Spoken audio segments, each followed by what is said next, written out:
Rebeldía. ¿Qué es? Mientras el mundo se preocupaba por hacer los coches más seguros, más limpios y más inteligentes, un fabricante decidió crear lo opuesto. Decidió crear un monstruo.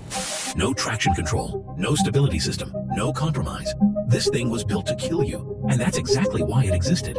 It wasn't just a car, it was America's revenge. A V10-powered rebellion forged in secrecy. Un coche que escupía fuego por los escapes laterales, quemaba las piernas del conductor y podía lanzarte contra el muro con una pisada equivocada en el acelerador. No fue creado para agradar a ejecutivos, gente común o accionistas, sino para ser brutal. Ese era el Viper. Un coche hecho por lunáticos, financiado por terquedad y aprobado casi por un milagro. No tenía ABS, cero control de tracción, puertas con cierre de cremallera, techo de lona y un UE10 que había nacido para estar en una camioneta. Y aún así, o quizá por eso, se convirtió en leyenda. Llegó a las calles como un hereje, salvaje, suicida, imprudente y dominó Le Mans, Daytona, Sebring y como bien dijo Jeremy Clarkson, driving this is like going out with a really good mate, good laugh, always up for a party. Trouble is, he does like to kill people with axes occasionally. I mean, knowing that you're never really going to relax. El Viper es un coche que nació como protesta contra el aburrimiento de la industria y salió de escena con un rugido que todavía resuena en los circuitos. Pero, ¿cómo un proyecto tan insano pasó por todos los filtros de un gran fabricante? ¿Por qué, incluso prometiendo ser un fracaso comercial, se convirtió en uno de los mayores íconos de la cultura automotriz? Hoy vas a entender por qué esta polémica máquina, hecha solo para valientes, se convirtió en el último forajido, Viper. Prólogo. El final de los años 80 fue un periodo de transición. La Guerra Fría daba señales de agotamiento, la Unión Soviética tambaleaba en sus últimos años y la globalización comenzaba a redibujar la economía mundial. Europa consolidaba su imagen de sofisticación y tecnología, equilibrando lujo e ingeniería en productos que encantaban a consumidores exigentes. Estados Unidos, por su parte, trataba de digerir una década de excesos, marcada por Wall Street, el consumismo desenfrenado y también por el duro recuerdo de la crisis del petróleo que había corroído la confianza en los grandes motores V8. Dentro de este panorama complejo del sector automotriz, cada región del planeta seguía un camino distinto. Japón asumía el protagonismo industrial con una eficiencia imbatible y una disciplina casi matemática, dominando con modelos confiables y económicos, como el Toyota Corolla, que salía de las concesionarias en volúmenes cada vez mayores. Los europeos, especialmente alemanes e italianos, ofrecían precisión, deportividad y diseño, con modelos como el BMW Serie 3 o la Ferrari 348, que reforzaban la idea de exclusividad. Mientras tanto, los estadounidenses, acostumbrados a dictar tendencias, se encontraban debilitados, atados a coches de líneas cuadradas como el Chevrolet Celebrity, creados más para sobrevivir en planillas de costos que para emocionar a quien sostenía el volante. Chrysler, por su parte, simbolizaba bien esa contradicción. Una empresa que había sido salvada del colapso con una idea revolucionaria, el K-Car, que estandariza plataformas y permitía fabricar desde sedanes hasta minivans con el mismo esqueleto básico. Fue un golpe de genialidad empresarial, pero trajo consigo una consecuencia imprevista. La salvación financiera de la compañía estaba anclada en productos funcionales y accesibles, pero carentes de pasión. Chrysler se había vuelto pragmática, previsible y burocrática. Esa previsibilidad reflejaba un vacío mayor. Las calles estadounidenses estaban repletas de minivans, station wagons y sedanes que cumplían su función, pero no hacían soñar a nadie. El Corvette intentaba sostener en solitario la imagen del deportivo nacional, mientras el público más joven se fascinaba con los importados, y existía una sensación difusa de que el alma de los automóviles americanos se había perdido. En ese escenario, nadie esperaba un renacimiento proveniente precisamente de la empresa, que se había especializado en vender coches familiares y literalmente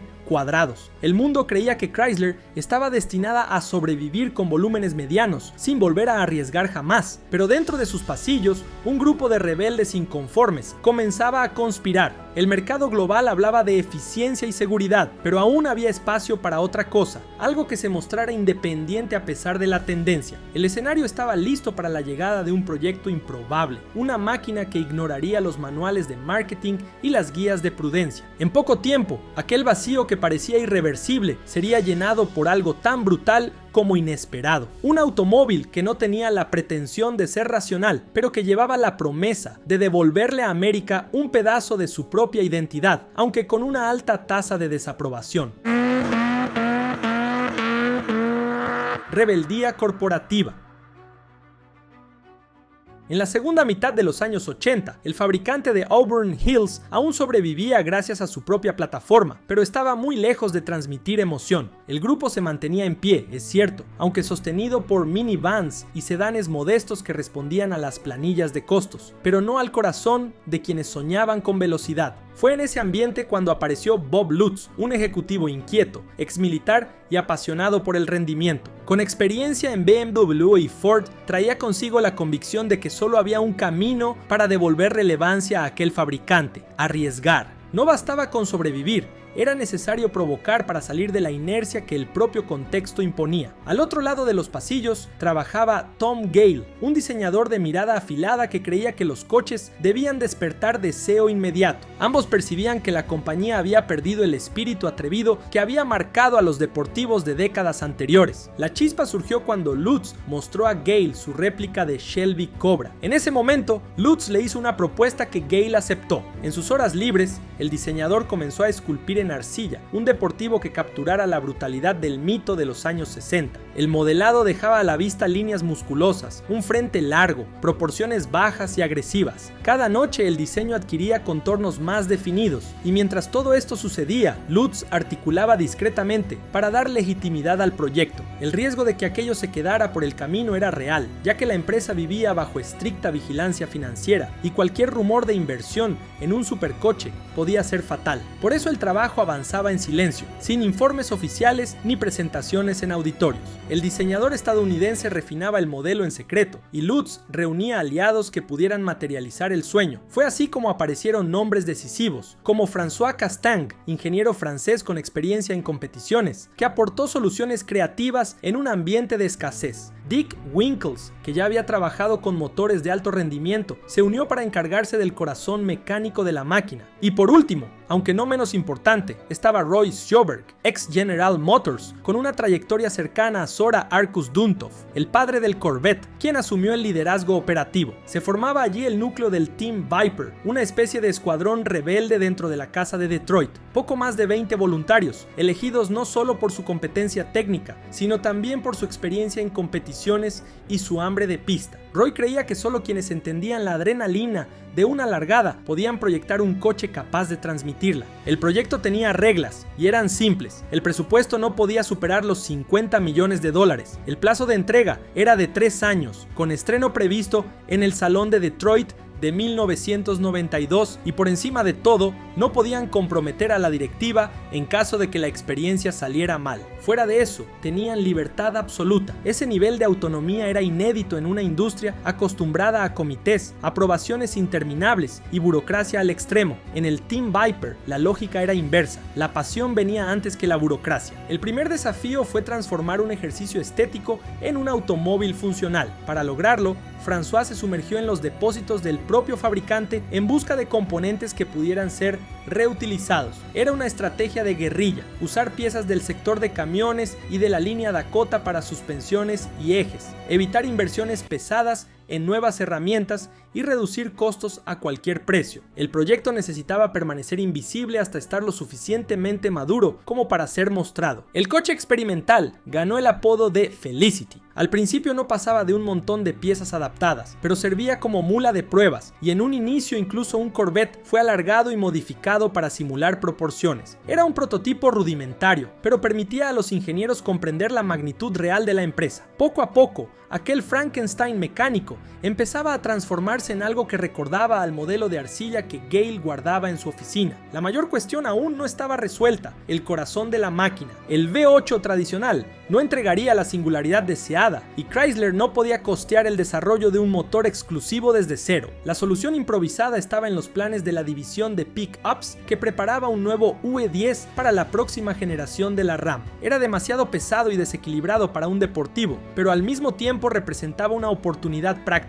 El resultado Martillo dado, ese sería el corazón de la bestia. Mientras tanto, Lutz buscaba la aprobación final. Sabía que ningún proyecto avanzaría sin el visto bueno de Lee Iacocca, el hombre que había salvado a la compañía en los años 80 y que ahora ocupaba el cargo máximo. Lee era conocido por su pragmatismo, pero también llevaba en su currículum la responsabilidad del nacimiento del Mustang. En él, oculto bajo capas de gestión conservadora y pulida, existía un pasado de osadía, y esa era la esperanza del Team Viper. Para presentar la idea, Lutz convocó a una figura legendaria, Carroll Shelby, ya con más de 6 décadas de vida, pero aún dueño de una energía inagotable para la agresividad sobre ruedas, fue llevado a Auburn Hills. Frente al ejecutivo de Chrysler, Shelby no habló únicamente de coches, habló de orgullo, de espíritu, de cómo Estados Unidos necesitaba volver a soñar con algo que lo representara. Era el peso de la historia inclinando la balanza. Con el apoyo del legendario automovilista Shelby y la maqueta de Gale en mano,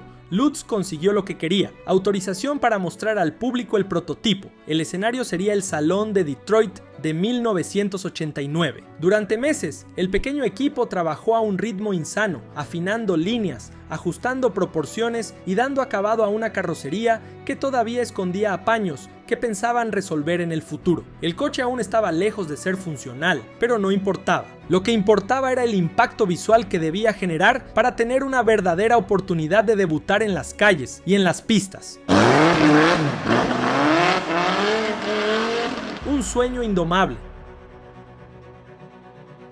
Cuando se abrió el telón en el Cobo Hall, el público vio un deportivo que parecía salido de un sueño americano, largo, bajo, agresivo, con un nombre simple y venenoso: Dodge Viper. Aquí el editor hace una pausa. Estamos hablando de Chrysler y de repente aparece un coche Dodge. Guionista, necesitamos explicar esto. Bueno, el equipo que concibió el Viper pertenecía efectivamente a Chrysler, con sede en Auburn Hills, pero la marca elegida para estampar en el capó fue el brazo deportivo y popular del grupo. Era la forma más lógica de presentar al público un coche de personalidad tan agresiva. En los bastidores toda la ingeniería era Chrysler, pero en el imaginario del consumidor el nombre que quedaría para siempre asociado a la serpiente sería Dodge. La reacción fue inmediata. En una década dominada por minivans y sedanes anónimos, aquel monstruo parecía una afrenta. El público aplaudió, los periodistas se aglomeraron y los entusiastas empezaron a enviar cheques en blanco pidiendo la reserva de unidades que ni siquiera existían.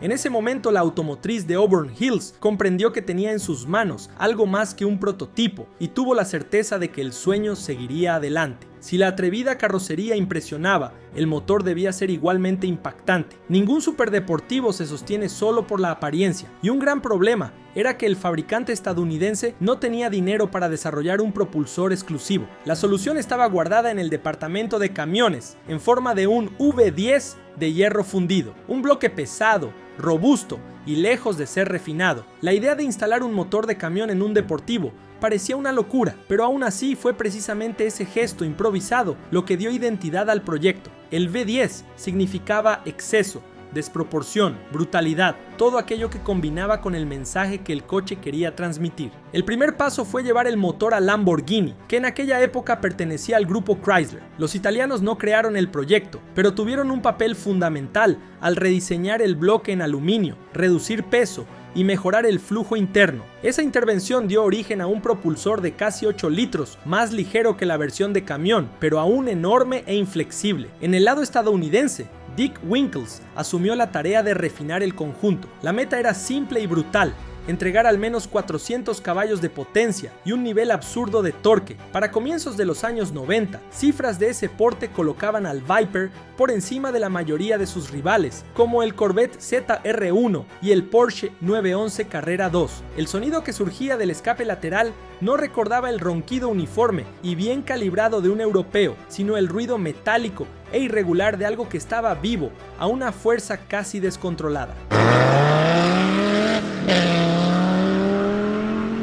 La caja de cambios también exigió soluciones creativas. Existen relatos de que Getrack, consultada inicialmente, rechazó el proyecto por temor a que ninguno de sus conjuntos soportara el abuso del motor en manos de conductores comunes. El equipo adoptó una caja manual de 6 marchas de la familia T56, robusta y directa, que se convirtió en parte de la experiencia visceral del coche. El resultado no era sofisticado, al contrario, era primitivo. El Viper no traía mandos electrónicos avanzados ni sistemas de asistencia, solo una mecánica descomunal instalada en un chasis aún en desarrollo. Incluso con la reacción eufórica en su primera presentación en 1989, la automotriz necesitaba demostrar que aquel proyecto podía respirar fuera del stand iluminado. La prueba definitiva llegaría 2 años después, en un escenario que no necesitaba presentación, las 500 millas de Indianápolis. Tradicionalmente, el pace car de la prueba era elegido para mostrar al mundo la imagen de innovación y confianza de una marca. La primera elección del grupo fue el Dodge Stealth, versión estadounidense del Mitsubishi 3000 GT. La decisión irritó a Bob Lutz, que no aceptaba ver el símbolo máximo del automovilismo nacional encabezado por un coche japonés disfrazado de Dodge. Para él, la oportunidad era perfecta para legitimar al Viper ante millones de telespectadores. La disputa interna fue intensa, pero prevaleció el argumento más simple. Si el objetivo era mostrar al mundo un deportivo genuinamente americano, nada encajaba mejor que el Viper. Así, la responsabilidad de abrir la carrera recayó sobre el prototipo recién finalizado, tal como querían. Un detalle simbólico coronó la ocasión. Al volante estaba Shelby, ya una leyenda viva, que décadas antes había dado a América el Cobra. Ahora, en 1991, era él quien guiaba la nueva máquina frente a las gradas repletas de Indianápolis. Para el público, el mensaje era claro: el espíritu rebelde estaba de vuelta. Su presencia en las vueltas de calentamiento demostraba que había un proyecto funcional, con el corazón ya adaptado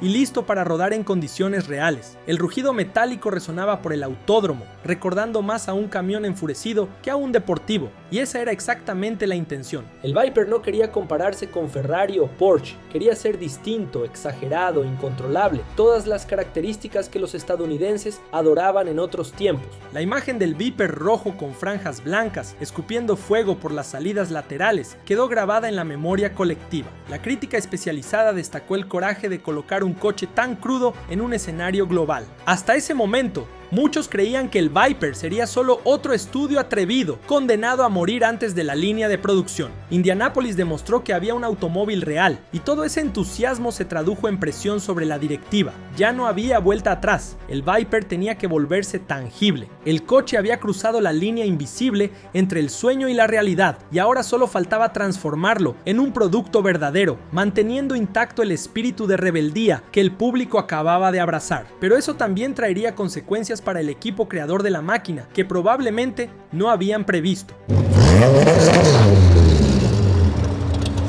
El lado suicida. En enero de 1992, el Viper dejó de ser una promesa y pasó a ser un producto. Las primeras unidades llegaron a las concesionarias como si fueran reliquias, y esa aura de exclusividad tenía explicación. Las primeras piezas fueron ensambladas en Detroit en líneas casi artesanales. El proceso se parecía más a un taller de competición que a una línea de producción convencional. La ficha técnica se publicó exactamente como estaba planeado: motor W10 de 8 litros, 400 caballos de potencia, con aceleración de 0 a 100 km por hora en 4,6 segundos y velocidad máxima de 266 km por hora. Pero lo que no aparecía en los catálogos era precisamente lo que más definiría al coche: la completa ausencia de filtros entre el conductor y el riesgo. No había control de tracción, ni ABS, ni airbags. Las puertas se abrían con cremalleras de plástico, el techo era una lona improvisada y el aire acondicionado era opcional. El Dodge Viper no fingía ser civilizado, era un motor gigantesco, ruedas y poco más. Esa brutalidad pronto se tradujo en estadísticas preocupantes, con reportes de accidentes que empezaban a surgir, algunos incluso el mismo día de la entrega. Estimaciones no oficiales hablaban de que hasta un 30% de los primeros propietarios sufrieron colisiones graves. Las compañías de seguros aumentaron las primas a niveles absurdos y el costo medio de siniestros con el Viper quedó muy por encima del promedio del mercado. Los periodistas, al probarlo en circuitos cerrados, confirmaron que la fama no era exagerada. Bastaba un error de cambio de marcha o un toque en falso al acelerador para que el coche reaccionara como un animal indomable. El torque a bajas revoluciones era tan brutal que muchos conductores confundían la violencia mecánica con un defecto, pero en realidad era simplemente la esencia del proyecto. El equipo de marketing no intentó suavizar la imagen, al contrario, alimentó el mito. El Viper se vendía como un desafío, un rito de paso para quien creyera tener el coraje de domar a la bestia. Las revistas especializadas describían la experiencia como conducción de guerra y los anuncios reforzaban que no era un coche para todos. Hubo episodios casi cómicos. François Castang, uno de los padres del proyecto, se quemó el pantalón al tocar por accidente los escapes laterales durante una demostración. Pilotos amateurs relataban cómo se quemaban las piernas al salir del coche después de una sesión en pista. Cada detalle parecía diseñado para poner a prueba la resistencia física y psicológica de quien se atreviera a acercarse. Y sin embargo, fue precisamente esa aura peligrosa la que garantizó al Viper una legión de fanáticos. Para muchos, el peligro no era un defecto, sino la máxima virtud. En una década marcada por la búsqueda de seguridad y eficiencia, el deportivo de Dodge ofrecía algo que nadie tenía el valor de entregar. Con el tiempo, el coche se consolidó como símbolo de brutalidad pura, un símbolo de respeto máximo para sus admiradores. El impacto no se limitó a las pistas o a las calles. En los años 90, el Viper alcanzó el estatus de ícono cultural al protagonizar la serie Viper, donde aparecía como un coche policial futurista, en una versión modificada del RT-10. Era televisión de gusto dudoso, pero reforzó la idea de que la serpiente no era solo un automóvil, era un personaje, un símbolo de poder y rebeldía proyectado en el imaginario colectivo. La segunda generación, lanzada a mediados de la década de 1990, trajo pequeñas concesiones. El chasis fue reforzado, el interior recibió acabados más aceptables y la potencia aumentó, pero cada añadido de confort significaba menos rebeldía, menos incomodidad, y la primera legión de fanáticos realmente disfrutaba de eso, vivir fuera de la zona de confort dentro del coche. Era algo casi paradójico y filosófico. El dilema era permanente, agradar al mercado o mantener viva la rebeldía original. Aún así, el Viper encontró su lugar en el automovilismo, compitió en Le Mans, en la clase GT, y sorprendió al conquistar victorias que nadie esperaba de un coche nacido en medio del improviso. En 1998, el Viper GTS-R, que alcanzaba increíbles 340 km por hora, venció en su clase en La Sarthe, donde repitió la hazaña en 1999 y en el año 2000. Además de la famosa carrera de resistencia de Le Mans, la serpiente se convirtió en referencia en la resistencia estadounidense. En el año 2000, un Viper GTS-R ganó las 24 horas de Daytona en la clasificación general, un logro rarísimo para un gran turismo frente a prototipos. En la misma fase, acumuló victorias de clase en Sebring y títulos en los campeonatos de resistencia norteamericanos, consolidando la imagen de una máquina robusta y veloz cuando la prueba dejaba de ser sprint y se transformaba en maratón. Aún así, fuera de las pistas, las presiones del mercado eran implacables. Las normativas de seguridad se volvían más rígidas, exigiendo airbags, controles electrónicos y nuevos estándares de emisiones. Lo que hacía del Viper un ícono comenzaba a convertirse en un obstáculo para su supervivencia comercial. El cambio de milenio trajo rivales cada vez más sofisticados. Ferrari, Porsche e incluso Corvette evolucionaron con electrónica avanzada, frenos de carbono y aerodinámica activa. El Viper, fiel a su descomunal V10 y a su pesada caja manual, parecía cada vez más una reliquia. Para algunos eso era parte de su encanto, pero para la mayoría del mercado era señal de atraso. Durante un buen tiempo hubo una pausa. La producción se detuvo en 2010, reflejo directo de la crisis financiera y de la reestructuración del grupo.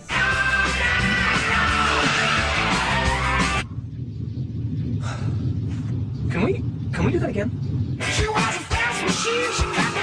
El nombre volvió en 2013 bajo la bandera SRT y el GTS, ya con control de tracción y de estabilidad, potencia de 640 caballos, extraídos del Untu 10 de 8,4 litros y un enfoque renovado en pista. El modelo presentaba un chasis más rígido, carrocería en aluminio y fibra de carbono y rendimiento de supercoche global, con aceleración de 0 a 100 km por hora en poco más de 3 segundos. En 2015, el emblema Dodge regresó al capó, rescatando la identidad histórica con el GTC, y en 2016 el ACR llevó la brutalidad al límite, paquetes aerodinámicos capaces de generar más de 900 kilogramos de carga aerodinámica a alta velocidad, suspensión ajustable de competición y frenos de carbono cerámica que transformaron al coche en referencia de rendimiento en Nürburgring y en circuitos norteamericanos. Aún así, la combinación de bajas ventas y nuevas exigencias de seguridad, como la adopción de airbags de cortina incompatibles con la arquitectura del techo, selló su destino. Sin embargo, incluso con sucesivas generaciones, la esencia no cambió. El coche permaneció como una invitación al riesgo, en una era que ya no aceptaba irresponsabilidades. Las ventas disminuyeron y la propia automotriz atravesó fusiones y crisis financieras que dificultan mantener un proyecto tan caro y limitado. En 2017, la producción llegó a su fin, marcada por 5 ediciones especiales, entre ellas el ACR final, todas agotadas rápidamente. Fue una despedida a lo grande, un último rugido de terquedad que dejó claro que, incluso a punto de desaparecer, el Viper aún tenía magnetismo suficiente para movilizar a coleccionistas y entusiastas. Con la despedida oficial, el modelo se transformó en pieza de colección, recordado no por su confort o por su tecnología, sino por su autenticidad. Fue el último coche americano de gran serie que realmente ponía en riesgo la vida del conductor si no sabía lo que estaba haciendo. Como legado grabado en el asfalto, un Viper ACR de especificación 2010 marcó en 2011 un tiempo de 7 minutos y 12 segundos en Nürburgring, uno de los más rápidos para un coche de producción en aquella época. No había electrónica salvadora, pero sí había carga aerodinámica, frenos, neumáticos y un V10 colosal, demostrando que aún era posible enfrentar el infierno verde con una caja manual y 2 brazos firmes. Ese legado es incómodo porque desafía la lógica en un mercado obsesionado con la eficiencia y la previsibilidad, y fue por eso que el Viper, viviendo en ese contraste, aseguró su inmortalidad y se convirtió en la respuesta a la pregunta inicial del video: ¿rebeldía es Viper?